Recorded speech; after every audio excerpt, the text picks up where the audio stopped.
everyone, this is Damien from the Learning English Through Football team. I hope we are all doing well. Now, on this short football language podcast, we take a look at some of the words and phrases that we might hear on the football pitch. I remember playing football in Spain and then in Japan and Hong Kong, and sometimes finding it difficult to communicate with teammates as I simply didn't know the words that were used on the pitch while we were playing the game. Sometimes I could use an English phrase like time, which was understood by all, but it was not until I knew other words and phrases that I became more comfortable playing. As you can imagine, players do not have much time during a game, so quick and clear communication with your teammates is key. For example, when you see an opponent coming towards one of your own players, you're not going to shout, "Be careful, there is a member of the opposing side approaching." Instead, the phrase "man on" is used to warn your teammate. How about if you want to tell one of your players that he or she is free and has time to look up and pass or dribble with the ball? You could explain all of that to them, but it's much better to simply shout "time." So many of the phrases used by players in a game are similar to these expressions in that they are made up of only one or two words to help with this rapid communication. These kind of football instructions on the pitch need to be short and clear. One other thing to mention is that although you might know the meaning of the words head or out and time away from the football pitch, on it, they tend to have different meanings. Vous écoutez languagecaster.com.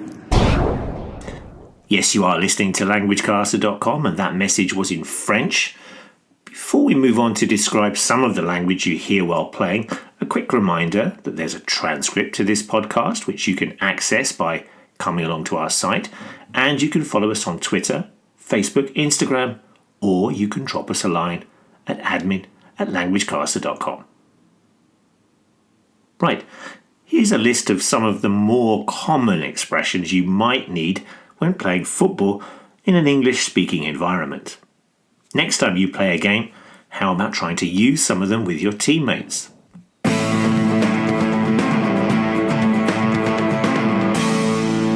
Playing the game. Man on. This is a warning given to a teammate with the ball that an opponent is nearby. The meaning is to take care as someone is near you. To feet. This is used by one of your teammates when he or she wants you to pass to their feet, a simple pass on the ground. Sometimes it is simply shortened to feet. Chest. This is used by one of your teammates when he or she wants you to give them the ball on their chest. This expression might be heard at a throw-in, for example. On my head. This is used by one of your teammates when they want you to give them the ball on their head. This expression might be heard at a throw-in, and sometimes it is shortened to head. Time. This is what you can say to one of your teammates when he or she receives the ball and has time to move with the ball. It is the opposite of man on. Sometimes we might use the word free, which has the same meaning. You are free to turn or move forward with the ball. Square. This is what you say to a teammate when you are standing to their left or right, i.e. beside them, and you want them to pass to you. You can also say square it, where it means the ball. Push up. You can hear this phrase when one of the defenders tells the rest of the defence to move forward and away from their goal. It is often used to catch people offside. This is similar to the phrase get out, another instruction from a defender to their teammates. Through ball. A through ball is one played quickly to a teammate who is running in on goal. Usually this is hit first time and can become an effective weapon to break down a defence. 1-2. This is sometimes known as a wall pass and means to give and then quickly receive a pass from one of your teammates. It can be an effective tactic in crowded areas to allow players to get free. Easy ball. This expression is used to tell your teammate to play a simple rather than a difficult pass, as your team wants to keep possession. Don't give away the ball. Don't lose it. Get out, often shouted by one of the defenders to the rest of their defence to try and push back the opposing attackers or to catch them offside. This is similar to push up or push out and is sometimes simply used as out. Mark or mark up.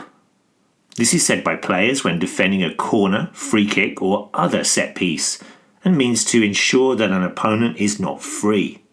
In other words, the instruction here is to get close to them. First time.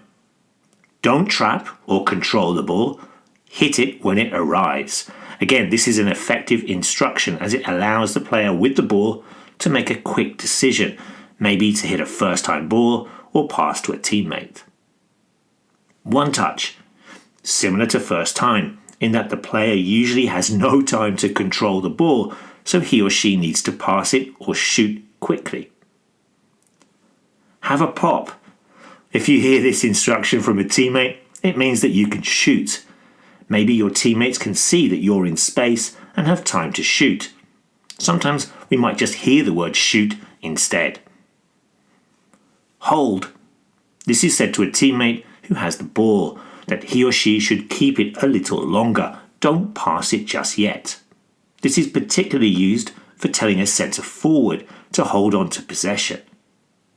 Sometimes we hear the phrase hold up play or hold up the ball, which is when a forward with their back to goal keeps the ball to allow their teammates to move up the pitch. Tá tú a géisteacht le languagecaster.com. Okay, that's it for this short podcast. We hope you have enjoyed our look at some of the words and phrases from the pitch. Let us know if you hear any of these phrases or maybe if you know how to say them in another language. Drop us a line at admin@languagecaster.com. You can also post any of your examples in the comment section below. We've got quite a few already there. You can also check out LanguageCaster's football glossary, which has a huge selection of football vocabulary, and we'll have more football phrases to talk about in our next podcast. Enjoy all the football this week, and we'll see you again soon. Bye bye.